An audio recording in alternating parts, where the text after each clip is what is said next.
Meus queridos alunos, próximo item já está aí na tela, item de número 5, violência doméstica e familiar contra a mulher. Vamos entrar agora na Lei Maria da Penha, na Lei 11.340, principalmente para entender quando é que essa lei será ou não aplicada. É importante falarmos sobre isso. Cuidado para não achar que todo crime contra a mulher estará sujeito à Lei Maria da Penha. A gente tem visto, o ser humano está cada vez pior, né? Um negócio assim, eu fico até não gosto de ficar falando muito sobre isso, né, pessoal? Mas, por exemplo, trânsito. Graças a Deus, com a idade, você ganha maturidade, já falei sobre isso, né? Então, Xará, você sabe disso, né? Briga de trânsito. Você que anda de moto, então, é uma loucura, que ninguém respeita. E mulheres no trânsito, também a gente vê isso. Por quê? Às vezes, uma discussão no trânsito. O cara desce do carro, covardemente, e agride uma mulher. Quantas vezes a gente vê imagens disso aí? Aí a pergunta que faço, será que num caso como esse, eu aplico a Lei Maria da Penha? Esse cuidado que você deve ter. A gente vai analisar a Lei Maria da Penha e vou falar muito sobre isso. Mas você tem que tomar cuidado porque, grosso modo, depois eu vou detalhar isso tudo. Grosso modo, a Lei Maria da Penha, ela tem 3 pressupostos. Quais são eles?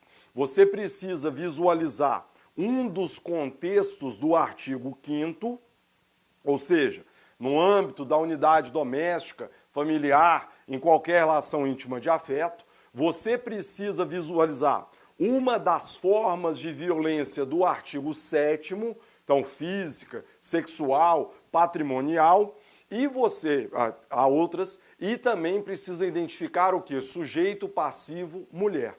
Cuidado então para não achar que um crime qualquer contra uma mulher estará sujeito à Lei Maria da Penha. O seu primeiro desafio para a prova, amanhã como juiz, promotor, advogado, delegado, é exatamente entender o quê? Quais são os pressupostos cumulativos para a incidência da Lei Maria da Penha. A gente vai ver isso, mas grosso modo, você precisa identificar o sujeito passivo como mulher, tá? Então, sujeito passivo, mulher. 2, você precisa visualizar que o delito em questão teria sido cometido em um dos contextos do artigo 5º, então no âmbito da unidade doméstica, vírgula, familiar, ou em qualquer relação íntima de afeto. Então, no âmbito da unidade doméstica, familiar ou em qualquer relação íntima de afeto. E por último, pessoal, você deve visualizar se uma daquelas... Isso aqui está no artigo 5º. Se teria sido cometida uma das formas de violência do artigo 7º, que a gente vai ver, né? São elas a violência física, a violência patrimonial, a violência psicológica, a violência sexual ou moral. Então, uma dessas violências aí. Legal? Interessante perceber, Xará, só para concluir essa parte aqui, que a Lei Maria da Penha, ela é chamada de violência doméstica e familiar. Tá vendo aqui? A conjunção parece ser uma conjunção aditiva. Ou seja, cuidado, hein? A depender do caso, você pode achar que as duas coisas precisam estar juntas, o que é mentira.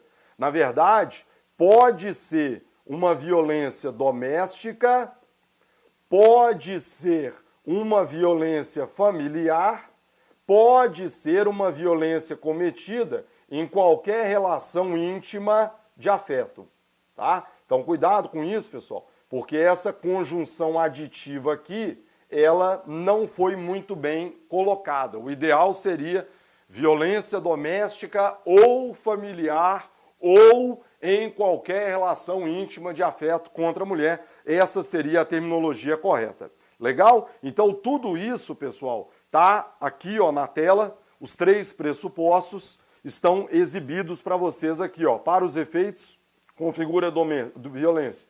Qualquer ação ou omissão baseada no gênero que lhe cause morte, lesão, sofrimento físico, sexual, psicológico e dano moral ou patrimonial. Aí o inciso primeiro, unidade doméstica, âmbito da família, em qualquer relação íntima de afeto. Preste atenção ao parágrafo único. As relações pessoais enunciadas neste artigo independem de orientação sexual. Por que este parágrafo único é importante? Para você entender que, apesar de dizermos que o sujeito passivo é mulher, o parágrafo único demonstra que o sujeito ativo não precisa ser mulher, porque tanto é verdade que ele diz, independe de orientação sexual. Então eu posso ter 2 mulheres e eu posso ter uma violência vivendo, sei lá, em união estável e o sujeito ativo ser uma mulher. Cuidado com isso então, pessoal, porque se o sujeito passivo é mulher, e daqui a pouco eu vou falar melhor sobre isso, o sujeito ativo não precisa ser mulher. O sujeito ativo tanto pode ser um homem, como pode ser uma outra mulher. Tá? Então isso aí é corroborado pela redação do parágrafo único do artigo 5º, ora exibido para vocês. As formas de violência, por sua vez, serão estudadas daqui a pouco e estão listadas nos incisos do artigo 7º, que para muitos contém aqui um rol exemplificativo. Então não se trata de rol taxativo, por mais que seja muito difícil você imaginar alguma forma de violência que não esteja aí exibida. Então teríamos a violência física, a psicológica, a sexual, a patrimonial e a moral. Beleza? Dito isso, então, pessoal, vamos começar. E vamos começar por onde? Analisando o primeiro pressuposto para a aplicação da Lei Maria da Penha, qual seja, sujeito passivo deve ser mulher. Isso aqui é fácil você dizer, mas aí, meu amigo, os problemas vão surgindo e a coisa vai ficando interessante quando perguntamos, mas espera aí, seria possível a aplicação da Lei Maria da Penha às mulheres trans? O tema já foi levado à apreciação dos tribunais superiores e hoje entende-se que sim. Sempre que eu coloco esse I aqui, né, eu já até aprendi, alguns alunos reclamam, então eu coloco, é possível. Tá? Então, é possível a incidência da Lei Maria da Penha às mulheres trans. Tá? Esse tema já foi objeto de apreciação pelo STJ, trago aí um julgado de 2022, em que o STJ disse, a Lei Maria da Penha é aplicável às mulheres trans. Para alicerçar a discussão, artigo 5º, quando tratasse de mulher trans, necessária a diferenciação entre os conceitos de gênero e sexo, assim como breves noções de termos transexuais, transgêneros, cisgêneros e travestis, com a compreensão voltada para a inclusão dessas categorias no abrigo da lei, tendo em vista a relação dessas minorias com a lógica da violência. A balizada doutrina sobre o tema leva à conclusão de relações de gênero podem ser estudadas com base nas identidades feminina e masculina. Gênero é questão cultural, social e significa interações entre homens e mulheres. Uma análise de gênero pode se limitar a descrever. O feminismo vai além, ao mostrar que as relações são de poder e que produzem injustiça no contexto do patriarcado. Por outro lado, sexo, características biológicas, bem como seu funcionamento, de modo que o conceito de sexo não define a identidade de gênero. Tá? Então aí, senhores, vou me permitir parar por aqui, mas vocês prosseguem com essa leitura. Se não bastasse essa orientação do STJ, eu também trago à colação julgados do Supremo Tribunal Federal, ADI 4275 IRE 6700422, em que o Supremo reconheceu aos transexuais, independentemente de transgenitalização ou de tratamentos hormonais, o direito à alteração de prenome e gênero, diretamente no registro civil. Por que eu estou dizendo isso, Xará? Porque antes do julgamento dessas duas demandas, havia quem dissesse que a mulher trans poderia ser vítima da violência doméstica, mas desde que ela tivesse sido submetida a essa cirurgia, tá? Hoje já não há mais essa necessidade por conta dessa decisão do Supremo. Então conclui a Suprema Corte que o direito à igualdade abrange a identidade de gênero, manifestação da personalidade humana, cabe ao Estado reconhecê-la, não constituí-la, a pessoa não deve provar o que é, o Estado não deve condicionar a qualquer modelo, para tanto, desnecessário qualquer requisito atinente à maioridade ou outros limites, tá? Continua, independentemente de procedimentos para mudança de nome, a exigência da via jurisdicional limitante incompatível. Os pedidos podem estar baseados no consentimento livre e informado, sem a obrigatoriedade, como certificações médicas ou outros requisitos irrazoáveis ou patologiantes. Então aí, senhores, duas decisões importantes do Supremo Tribunal Federal corroborando essa ideia de que a mulher trans também pode ser vítima dessa espécie de violência. 2. Segunda observação, outro tema importantíssimo que vai ser cobrado de vocês. Possibilidade de incidência da Lei Maria da Penha aos casais homoafetivos do sexo masculino e as mulheres transvestis ou transexuais, como já comentamos, nas relações intrafamiliares. Aqui nós temos, colegas, uma decisão recente do Supremo Tribunal Federal, porque até então se dizia que um dos requisitos para a aplicação da Lei Maria da Penha era que o sujeito passivo fosse mulher.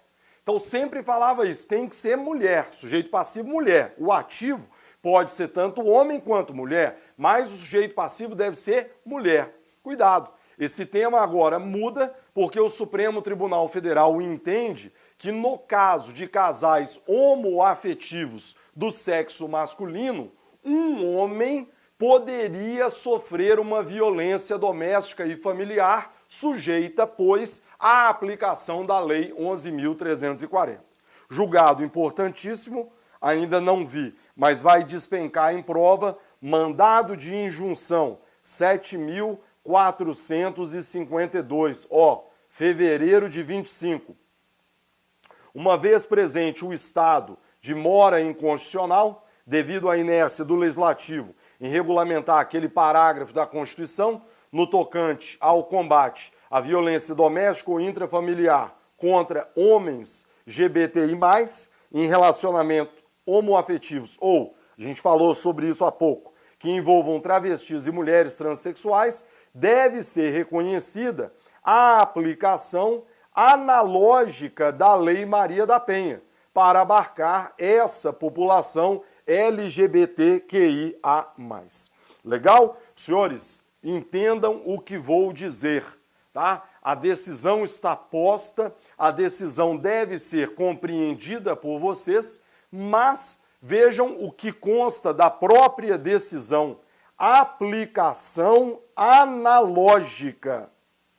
Isso aqui, para quem gosta do princípio da legalidade, não soa muito bem, né? E por quê, pessoal? A analogia no direito penal deveria ser evitada.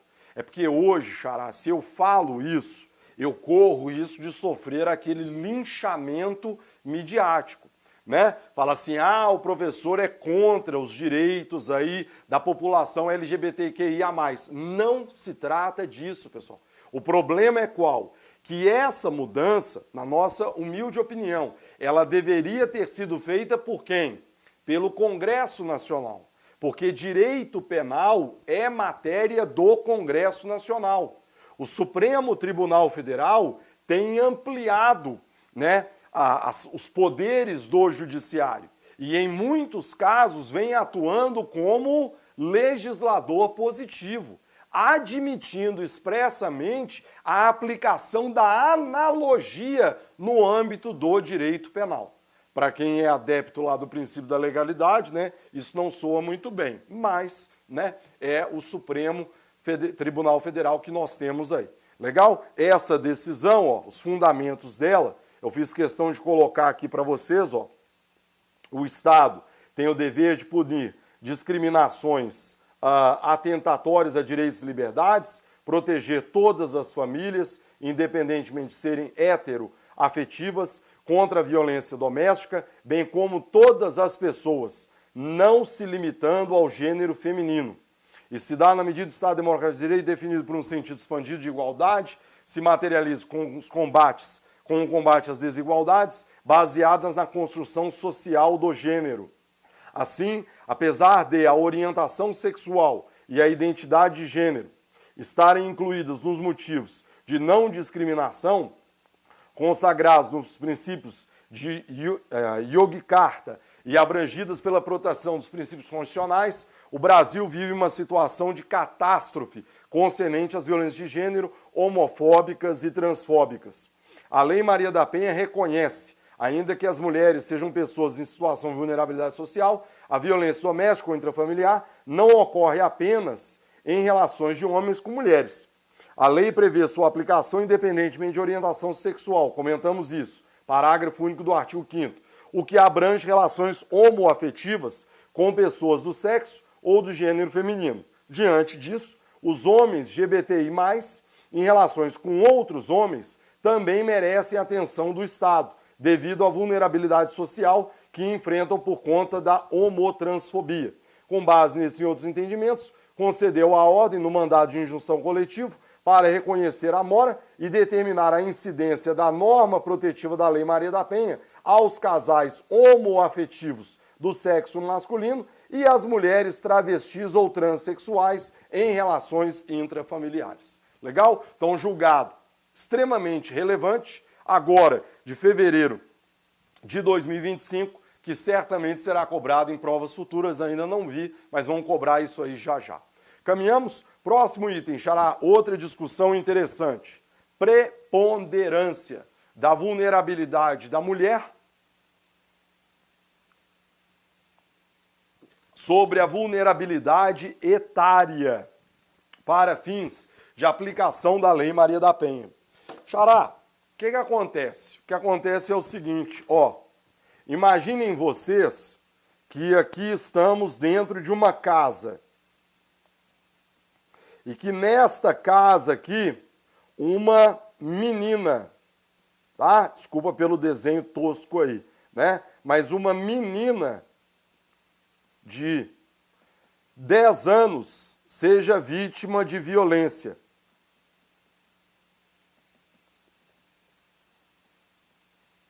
Obviamente, doméstica, familiar aí, contra essa menina de 10 anos. A pergunta é, nesse caso, qual diploma normativo deverá ser aplicado? É engraçado isso, pessoal, mas aqui havia uma controvérsia até pouco tempo. Se pelo fato de se tratar de uma criança de 10 anos, eu deveria aplicar o Estatuto da Criança e do Adolescente. Ou se, na verdade, pelo fato de se tratar de uma menina, eu deveria aplicar a Lei Maria da Penha. Então, colegas, cuidado com isso, e a mesma discussão pode acabar envolvendo a Lei Henri Borel, né? Só que a Lei Henri Borel, ela vai ser muito parecida à Lei Maria da Penha. Então não vai ter tanto prejuízo para essa menina, não. O problema maior é em relação ao ECA, porque é uma legislação muito mais antiga e defasada se comparada com a Lei Maria da Penha. Qual diploma normativo devo aplicar? Lei Maria da Penha ou ECA? Os tribunais superiores, já há alguns anos, vêm dizendo que, nesse caso, eu devo considerar a Lei Maria da Penha. Exatamente, pessoal, porque quando a Lei Maria da Penha estabelece seus requisitos, ela trabalha com a ideia do gênero feminino. Acabamos de falar. Aliás, vimos a decisão do Supremo em relação aos homens, né, LGBTI+, e eu vou ficar falando mulher toda hora, porque ainda está na minha cabeça isso, mas fica já a advertência que também se aplica a homens naquela situação em relações homoafetivas. Legal, Xará? Só para o aluno tomar cuidado em relação a isso. Senhores, e aí? Os tribunais superiores vêm dizendo o seguinte, olha, é mulher, acabou. Não me interessa se ela tem 100 anos ou se ela tem 10 anos, né? A idade não altera a aplicação da Lei Maria da Penha. Então, já há alguns anos, os tribunais superiores vêm afastando a aplicação do Estatuto da Criança e do Adolescente e vêm dizendo que, como se trata de vítima do gênero feminino, eu devo aplicar a Lei Maria da Penha e não o Estatuto da Criança e do Adolescente. Legal? Trouxe aí um julgado, só para vocês verem, já de 2020, então isso aqui já tem anos em que já se falava isso, vejam, a idade da vítima é irrelevante para se afastar da Lei Maria da Penha, porque ela protege vítimas, ambiente doméstico, em que se pressupõe intimidade e afeto, além do fator essencial de ser mulher, de qualquer idade, atraindo, pois, a competência dessa vara especializada. A prevalecer o entendimento contrário, crianças e adolescentes vítimas dessa violência passariam a ter um âmbito de proteção menos efetivo do que mulheres adultas. Veja que à época ainda não havia a lei em Riborel. Em relação a essas, cumpre enfatizar, jamais cogitar de um retorno a tempo, professavam as mulheres frágeis e assim por diante. Ademais, a ideia de vulnerabilidade da vítima que passou a compor tem o escopo de afastar relativizações. Caminhamos, isso aí acabou culminando com a criação de duas teses aí no ano de 2025. Olha aí, Você vê como é que o tema, Xará, nós acabamos de mostrar a decisão do Supremo, que é de fevereiro de 25. Tá vendo? Aí, teses do STJ, fevereiro de 25. Então, repito, é impressionante o quanto que a Lei Maria da Penha, ela sofre atualizações diárias. Eu posso estar gravando essa aula hoje, semana que vem ela já vai estar desatualizada, tá? Então fiquem sempre atentos, pessoal, seguir informativos, mudanças legislativas e assim por diante. Vamos dar uma olhada aí. STJ, terceira sessão, fixou duas teses sobre o tema. Primeira, a condição do gênero feminino é suficiente para atrair a aplicabilidade da Lei Maria da Penha, em caso de violência doméstica, prevalecendo sobre a questão etária, tá certo? Então, mesmo em se tratando de criança e adolescente, se a vítima é do gênero feminino, eu aplico a Lei Maria da Penha em detrimento, por exemplo, do ECA. E é a tese número 2. A Lei Maria da Penha vai prevalecer quando suas disposições conflitarem com outros estatutos, como, por exemplo, o Estatuto da Criança e do Adolescente. Repito, você até não vai ver tanto conflito entre a Lei Maria da Penha e a Lei Henri Borel. Até porque a Lei Henri Borel copiou e colou a Lei Maria da Penha. Agora, existem dispositivos conflitantes entre a Lei Maria da Penha e o ECA.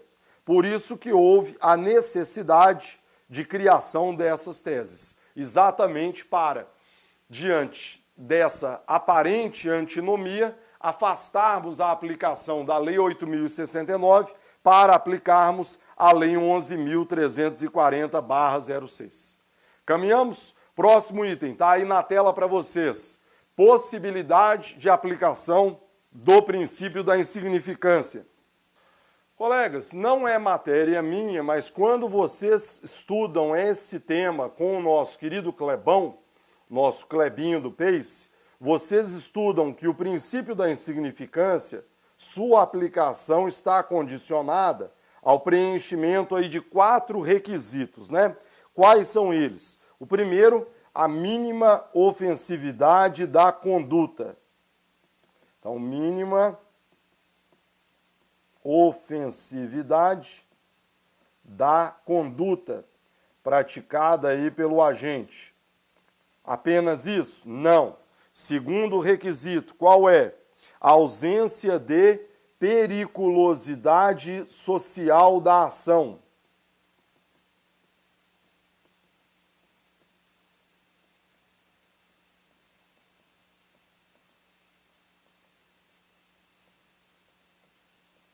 Então, ausência de periculosidade social da ação.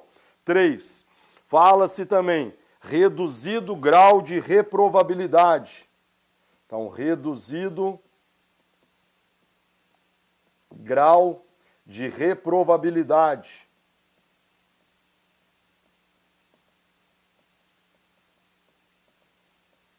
Do comportamento do agente. Então, aqui é aquela ideia de culpabilidade, né? Aquele juízo de reprovabilidade que recai sobre a conduta do agente e inexpressividade da lesão jurídica provocada.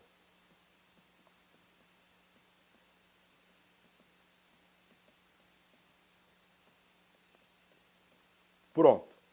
Então, aqui, colegas, você olha para esses 4 requisitos e você se pergunta, então, professor, será que não dá para aplicar o princípio da insignificância? Porque, geralmente, em alguns casos, né, cidadão, ele dá um tapa. Então, ele dá um tapa na mulher. Aí, qual que é a tese de defesa dele, xará? Fala assim, foi só um tapinha, nem machucou.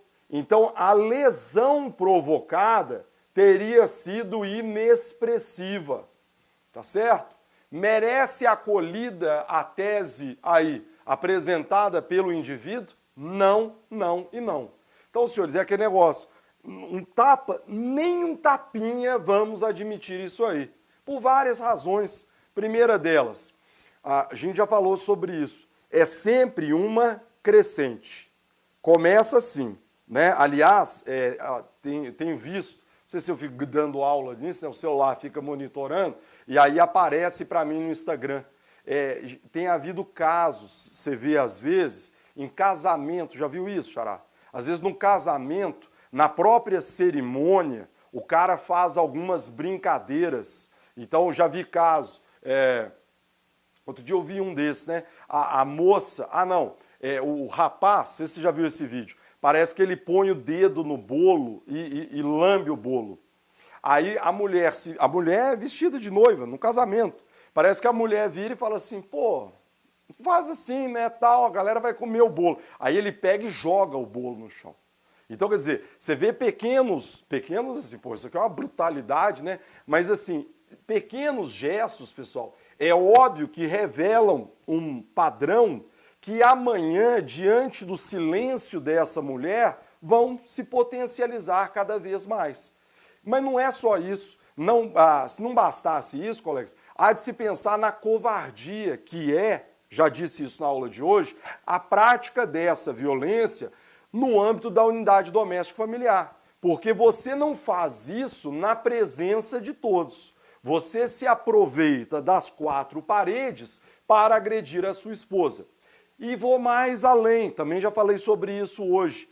Quais são as consequências que esse tipo de conduta provoca em crianças e adolescentes? Então imagine, por exemplo, uma criança, meu filho, por exemplo, tem 3, né? Minha menina, meu menino e meu menino. Eu não sou nenhum especialista em criminologia, xará, mas se meu filho vivencia em casa um contexto de agressões contra a minha esposa, na cabeça dele, aquilo ali é uma conduta normal. Amanhã, quando ele se casar, o que ele vai fazer com a esposa? Vai meter a mão na esposa dele. Ele vai dizer, papai batia.